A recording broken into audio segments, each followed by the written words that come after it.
هویت اسلامی این است که زن در عین اینکه هویت زنانه خود را حفظ می‌کند که طبیعت و فطرت است و برای هر جنسی خصوصیات اون جنس ارزش است، یعنی اون احساسات رقیق را، اون عواطف جوشان را، اون مهر و محبت را، اون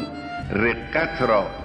اون صفا و درخشندگی زنانه را برای خود حفظ می کند، در این حال هم در میدان ارزش‌های معنوی پیشروی کند، هم در عرصه مسائل اجتماعی و سیاسی و ایستادگی و صبر و مقاومت و حضور سیاسی و خواست سیاسی و درک و هوش سیاسی، شناخت توطئه‌های دشمن،